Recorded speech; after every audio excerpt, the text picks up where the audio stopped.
Welcome to episode 6 of the Understanding Psalm 83 video series. Thus far, we've introduced and explored Psalm 83. We've explained why it's both a prayer and a future war prophecy. We've connected the correlating peripheral prophecies as well, and identified the pre-tribulation timing of the psalm. In this installment, we're going to reveal God's Mideast peace plan. About 2,600 years ago, through the prophet Jeremiah, God issued a very compassionate and comprehensive peace plan. We'll take a look at that for the Middle East. And also reveal the various phases of Psalm 83 that have taken place thus far, and locate the present phase that we're in right now, and the final phase ultimately as well, with the conclusion of the Arab-Israeli conflict. Bible prophecy will find a final fulfillment, but in many cases, there's preparatory phases along the way. And that's been the case with Psalm 83, so we'll take a look at that. But before we do, let's talk about God's Mideast peace plan. He knew this would be a big deal after years of desolation in Israel and warring factions back and forth. He knew that when the Jews came back into the land, it was going to be a big deal. So what he says in Jeremiah 12, is he's going to take the evil neighbors, he calls them evil neighbors, he's going to pluck them out, put them into their own lands. And he's going to take the Jews and pluck them out of those Arab lands where they had been dispersed and bring them back into the new Israel, which 1948 was rebirth.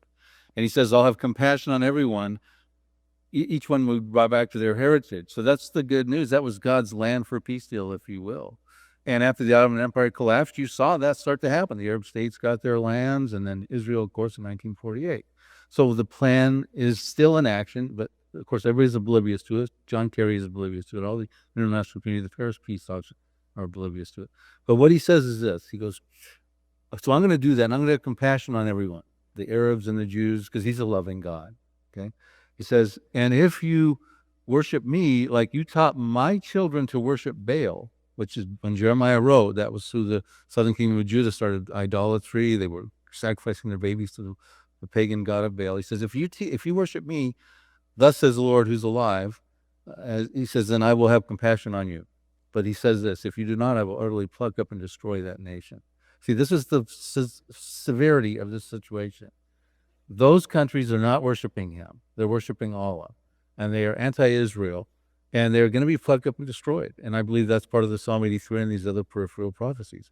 If you read those passages closely, that is what, when I was on Marcus and Joni Daystar TV, they asked me a question when John Kerry was doing his final stages of the peace talks back, I think it was in 2014 or whatever it was. What would you tell John Kerry if you were in front of him? I said, I would tell him that verse right there. That is God's peace plan. And that's what God has planned. That those people need to worship God, not Allah. And God has compassion on them if they will do that. He's a loving God. But if they don't, they're going to be utterly plucked up and destroyed. It's plain, it's simple, it's to the point, and it's fair. It's just. In order to grasp a better understanding of God's Mideast peace plan, let's take a look at the actual text in Jeremiah chapter 12, verses 14 through 17. We'll separate it into two parts. Read on the left-hand side with me. Part 1 says, thus says the Lord against all my evil neighbors. Notice he's not calling the Arab states surrounding Israel as friendly neighbors, but they're evil neighbors, who touch the inheritance which I have caused my people Israel to inherit. Behold, I will pluck them out of their land, and pluck out the house of Judah from among them. And it shall be after I have plucked them out that I will return and have compassion on them and bring them back, everyone to his heritage and everyone to his land. So it's a compassionate plan, inclusive for both the Arabs and the Jews. With the collapse of the Ottoman Empire in 1917, we see God's plan start to take effect as the Arabs get their statehood again. Egypt, 1922, Saudi Arabia and Iraq, 1932, Lebanon, 1943, Syria and Jordan, 1946, and Israel in 1948. Okay, so let's look at part 2 of God's peace plan. And in so doing, we'll find the sole request that the Lord asks of these evil neighbors. And it tells us in verse 16 and 17, it says, and it shall be if they, the Arabs, will learn carefully the ways of my people, to swear by my name, that's Jehovah, not the false god Allah. As the Lord lives, as they taught my people to swear by Baal, then they shall be established in the midst of my people. Let's stop there for a moment. He's simply saying with the same zeal that the Jews at the time of Jeremiah worshipped Baal, turn that devotion toward the God of the Bible, Jehovah. That's all he's asking in return for all that he's doing for them, to bring them back into their own land and heritages.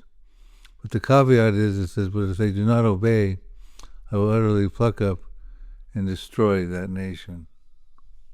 Now, I've written an article on Jeremiah's prophecy entitled God's Middle East Peace Plan, which you can access at our website, prophecydepot.com, under the article section.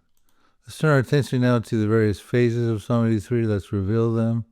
I'm often asked if I think Psalm 83 is taking place, and my answer is I believe we're at the final phases of Psalm 83, but the final fulfillment is still yet future.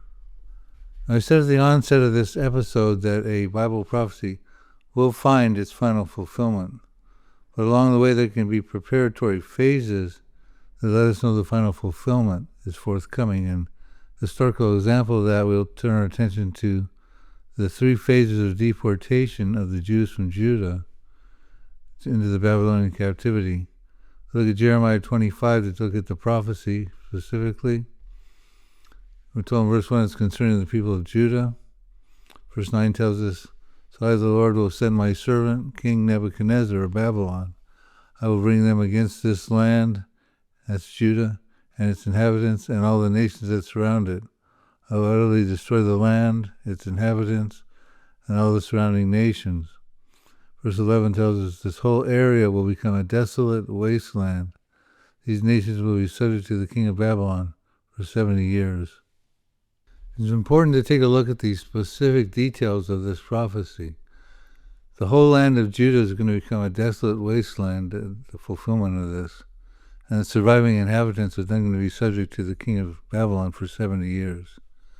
So we see that in the 3 phases, the first deportation occurred in 606 BC, phase 1.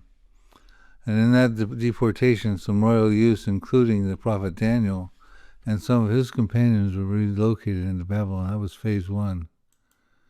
Phase 2 is around 588 BC, the second deportation, and many more principal Jews were moved into Babylon. The first Jewish temple was destroyed at that time, and the Babylonians confiscated many of the holy vessels from the temple at that time. Then the final fulfillment came in the third deportation, 582 BC, the final deportation, and many heads of families, their wives and children, were exiled into Babylon as part of the final fulfillment, and that's when the land of Judah became a desolate wasteland. Okay, so we see historically that the fulfillment of the 70-year captivity prophecy in Jeremiah 25 was fulfilled through 3 different phases of deportation. Now let's turn our attention to Psalm 83 to look at the phases that have been taking place in modernity. Remember the modern-day mantra of the Arab states surrounding Israel, who are the evil neighbors, that we talked about in God's Middle East Peace Plan, Jeremiah 12. Their mantra, modern-day mantra, is from the river to the sea, meaning the Jordan River to the Mediterranean Sea, Palestine will be free, which is exactly what the goal of the Confederacy of Psalm 83 it talks about in verse 4. They have said, come and let us cut them off from being a nation, that the name of Israel may be remembered no more. So the start of this first phase, I believe, happened phase 1 in 1947, in Resolution 181, the Partition Plan. The growing tensions between Jews and Arabs, which the Britain struggled to resolve, eventually led Britain to hand the issue of Palestine to the newly formed United Nations in 1947. The UN proposed the partition plan that aimed to divide the region into 2 independent states, a Jewish one and an Arab one. For the Jewish side, this plan was a major step towards long-awaited dream of a Jewish state. The Jewish people at once began to celebrate the United Nations decision. Israeli leaders accepted the plan. The Arab leadership, on the other hand, rejected the plan outright, viewing it as unjust, particularly given the land distribution. They argued the partition plan was unfairly biased in favor of the Jewish population. The plan proposed to allocate 55% of land to the Jewish state, even though Jews constituted about 1/3 of the population and owned only 7% of the land. On the other hand, the Jewish community saw this rejection as a refusal to acknowledge Jewish right to self-determination, deepening the divide between the two groups and setting a stage for further conflict. On May 14, 1948, as the British mandate expired, Jewish leadership seized a historic moment, declaring the establishment of the State of Israel. This was immediately met by resistance. Neighboring Arab countries, Egypt, Jordan, Syria, Lebanon, and Iraq, invaded newly formed Israel, sparking the 1948 Arab-Israeli War. So we see from the very inception of the rebirth of the nation of Israel at the United Nations that the evil neighbor Arab states formed into a league to conspire against there even being in Israel in the first place. Matter of fact, the vote, we see in the New York Times here, Assembly votes Palestine partition, margin is 33 pro and 13 against, and the Arabs actually walked out. So who are the 13 that opposed this? They're the evil neighbors. You see here you had Egypt, you had Iraq, Lebanon, Saudi Arabia, Syria. Jordan was not admitted into the United Nations until 1955, but of course they would have voted in opposition as well. So we see that probably the very first phase we can put our fingers on would be the UN Resolution 181, the partition plan, back in 1947. Unsettled by the thought that there'd be no more Palestine, the evil neighbor Arabs went together to formulate Plan B over the next 6 months.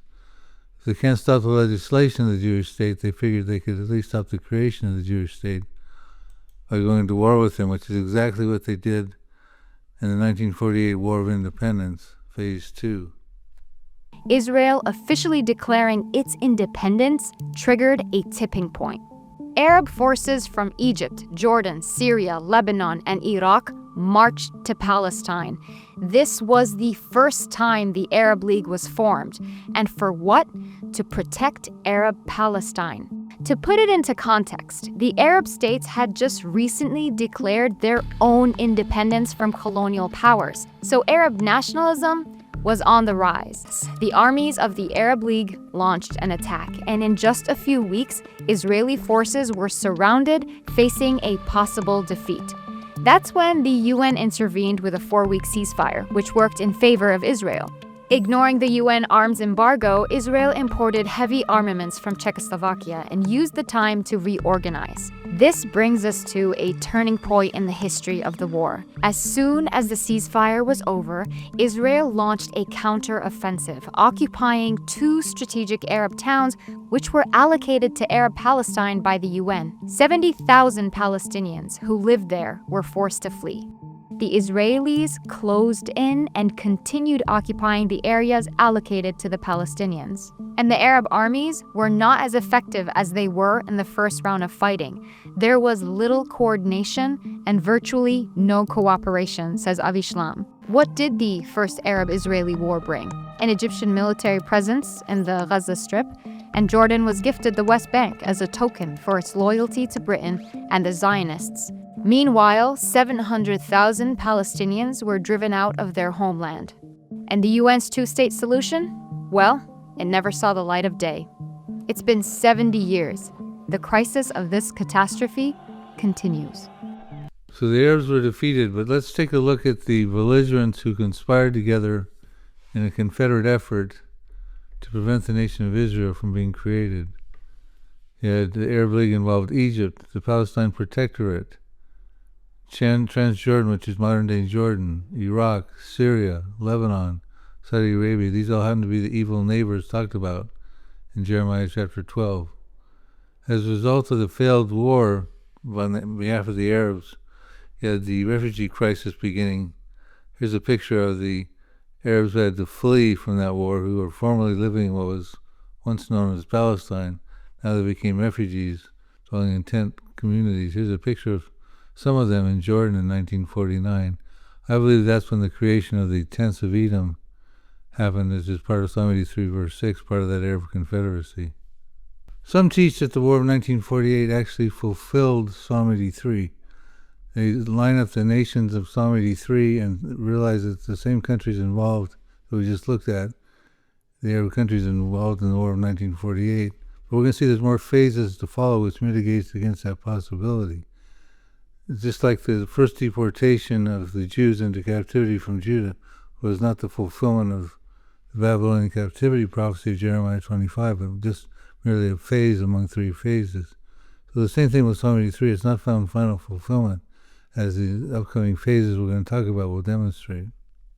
The next phase of Arab aggression came just merely 8 years later, after the War of 1948, in 1956, in the Suez Crisis. The Suez Canal is a man-made marvel connecting the Mediterranean Sea with the Red Sea. And in that crisis, we find out in 1956 was a brief failed military invasion of Egypt by Israel, Britain, and France in the late 1956, triggered by President Gamal Nasser's nationalization of the Suez Canal. Pressure from the U.S. and USSR forced the Allies to withdraw, solidifying Egypt's control and marking the decline of the British and French colonial power. But there was another act of aggression there as they nationalized the Suez Canal. Then 11 years later, Phase 4 happened in 1967 in the Six-Day War, when Israel successfully took over East Jerusalem, the Golan Heights, Sinai, and the Gaza, nearly tripling its size. On May 13, 1967, Soviet intelligence informed Egypt that Israeli forces were building up near the Syrian border. The following day, the symbol of Arab nationalism, Egyptian President Gamal Abdel Nasser, ordered 130,000 Egyptian troops to move into the Sinai Peninsula along Israel's borders. The intent was to prevent an invasion of Syria, rather than to attack Israel. As tensions escalated on May 16, Nasser ordered the withdrawal of UN peacekeeping forces from Sinai. 6 days later, the Egyptian president closed the Tiran Straits, blocking ships from entering Israel's port of Eilat. Confident of their military superiority, Egyptian and Arabs celebrated Abdel Nasser's actions. What they didn't know was that Israel's army was better equipped and ready for war. In Israel, the media compared the Arabs to the Nazis, triggering memories of the Holocaust and fueling anti-Nasser sentiments. Fearing war, US President Lyndon Johnson warned both sides not to be the first to strike. The Egyptian-led Arab powers, fearing a US invasion, stood down. To their surprise, on June 5th at 7:45 a.m., the well-rehearsed Israeli aerial assault Operation Focus kicked off. By midday on June 5th, 200 Israeli jets had struck 18 Egyptian airfields, destroying more than 80% of the country's air force, before they even managed to get off the ground. However, Cairo made fake announcements claiming an Egyptian victory to rally its Arab neighbors to join the war effort. Syria, Jordan, and Iraq followed suit and started deploying their air forces to strike Israeli targets. But on the same day, Israel quickly destroyed all of their airfields as well, achieving complete air superiority. Despite not having any air support, the Egyptian soldiers held their defenses in Sinai against the Israeli incursion. Meanwhile, Jordan, under the leadership of King Hussein, had started a small offensive and had reached the hills overlooking southern Jerusalem. But by June 6th, Egyptian Field Marshal Abdel Hakim Amr, having witnessed the might of Israel's air force, ordered the full retreat of Egypt's army from Sinai. Jordan, realizing the severity of Egypt's humiliating retreat, decided to pull back from its positions after minor clashes with the Israelis. By Wednesday, June 7th, Israel had successfully taken over the Jordanian-administered East Jerusalem and West Bank. By the fourth day of the war, Israel had reached the Suez Canal, with full control of the Egyptian-administered Gaza Strip and the entire Sinai Peninsula. Having demolished the Jordanian and Egyptian armies, Syria was now on its own. On the fifth day of the war, Israel ascended the strategic Golan Heights. Syrian soldiers fought the Israeli forces. However, similar to their Egyptian allies, they were let down by the decisions of their leaders. Hafez al-Assad, then defense minister, accepted a UN ceasefire, undermining the ongoing military resistance. By the sixth day of the war, Israel accepted the UN ceasefire as well. But the damage had been done, and the Middle East would never be the same. Then 7 years later, Phase 5 kicked off in the 1973 Yom Kippur War. As Yom Kippur was observed by Jews worldwide, Israel was attacked on October 6, 1973, at the hands of an Arab coalition at the command of Egypt and Syria. The attack stunned Israel and immediately galvanized the state to strike back. Israeli Prime Minister Golda Meir had made the controversial decision to not launch a preemptive strike against the coalition. The Soviet Union and the United States began another diplomatic showdown, with the Arab states receiving Soviet arms and Israel receiving American support. Although the Arab coalition had made early gains, it suffered a humiliating defeat at the hands of the IDF on October 25, 1973, with Israel occupying the Golan Heights and areas west of the Suez Canal, although Egypt occupied a few eastern swathes.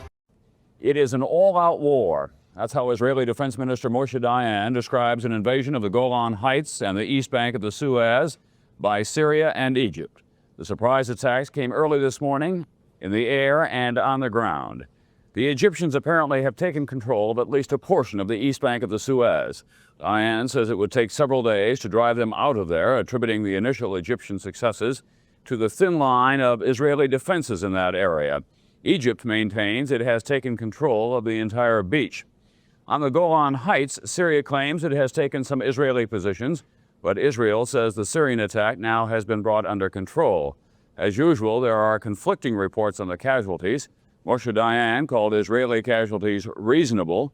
Egypt announced that it had lost 10 planes, but that it shot down 11 Israeli planes. Everyone agrees that this is the most serious fighting in the area since the Six-Day War of 1967. Then came a string of conflicts and aggressions. I'm going to call them Phase 6 plus. The 1982 Lebanon War was a major conflict aimed at destroying the PLO, the Palestinian Liberation Organization, who had bases in southern Lebanon. And you had the Palestinian Intifadas, two of them. The first one, 1987 and 1993. The second one in the year 2000. Then the 34-day conflict between Hezbollah and Israel in 2006. Whereby Hezbollah allowed about 4,000 missiles in 34 days, averaging about 100 per day, in the northern cities into Israel. Then more recently, we had Phase 7 kickoff on October 7th, 2023, with that Hamas massacre. It began Saturday morning with a massive rocket barrage from Gaza striking across Israel. In early hours of Saturday, October 7th, Israelis in the south of the country huddled in basements and bomb shelters. They listened as Hamas militants went house to house in their neighborhoods, brutally killing civilians of all ages and taking hostages. Then on the very next day, October 8th, came Phase 8, when Hezbollah joined the Hamas in their assault, Hezbollah from the north.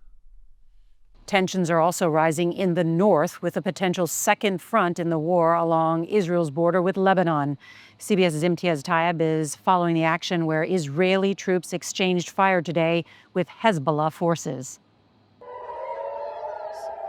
Israel was thrown into a fresh state of terror after a military alert warning of a, quote, aerial infiltration from Lebanon. An army spokesman later said it was an error. But on its northern border with Lebanon, Israel is taking no chances. CBS News has witnessed a mass mobilization of tanks and soldiers following 4 consecutive days of incoming rocket fire from southern Lebanon. Allahu Akbar! Dozens of northern Israeli communities have already been evacuated. The few who remain, mainly women and children, spend most of their time in underground bunkers because of the near constant air raid sirens. So then when will Psalm 83 find final fulfillment? Well, we don't know how many more phases there's going to be, but we have to be drawing near to the final phase of Psalm 83. And when that happens, 3 major prophecies will find fulfillment. See, Zechariah 12:6 tells us that there'll be a final war with the Arabs and the Jews, and we're told that the IDF will devour all the surrounding peoples, the evil neighbors on the right hand and on the left. And when that happens, it'll fulfill Ezekiel 28:26, where it says, they, Israel, will dwell securely when I execute judgments on all those evil neighbors around them who despise them. And Jeremiah 12:17 we read earlier, but if they do not obey, I will utterly pluck up and destroy those evil neighboring nations. Now, I showed several slides at the end of episode 5 talking about how the Arab-Israeli conflict will conclude. But in order to support what I just talked about on Zechariah 12, Ezekiel 28, and Jeremiah 12, I think they're worth repeating for you. The time's going to come in Zechariah 12 too, where the Arabs are going to make a final siege on Judah and against Jerusalem. And at that time, it'll become a cup of trembling. The Lord will make it a cup of trembling to them. And ultimately, when they do that, it'll force the conclusion whereby the Israeli Defense Forces, the captains of Judah in Zechariah 12:6, become like a fire pan in the woodpile, like a fiery torch in the sheaves, and they shall devour all the evil neighbors. The surrounding peoples on the right hand and on the left. But Jerusalem shall again be inhabited in her own place, Jerusalem. Those neighbors on the right hand and on the left. You know, they're part of the 1948 war and all these phases we've been going through. You see them listed up there. The evil neighbors. Ezekiel 28 calls them a pricking briar, a painful thorn. It doesn't allow Israel to dwell safely, build houses and plant vineyards. But ultimately, after Zechariah 12:6 and the final fulfillment of Psalm 83, those nations, the pricking briar, will no longer be a problem. They'll be utterly fucked up and in many cases destroyed. Ultimately, in the final phase of Psalm 83, when it finds final fulfillment, in tandem with Zechariah 12:6, Ezekiel 28:26, Jeremiah 12:17, we'll also find the fulfillment of Psalm 83, verses 16 through 18. Asaph's petition will be concluded where it says, "Fill their faces with shame, that they may seek your name, O Lord. Let them be confounded and dismayed forever. Just let them be put to shame and perish, that they may know that you, whose name alone is the Lord, are the Most High over all the earth." They don't know that yet. They're worshiping Allah, not Jehovah. They're out of compliance with God's roadmap plan. This has not happened yet, but it is coming, folks. In the next episode, Lord willing, I hope to accomplish and answer the objections to Psalm 83 as a future pre-tribulation war prophecy that you see up here on the screen. We're trying to tackle those in the final episode.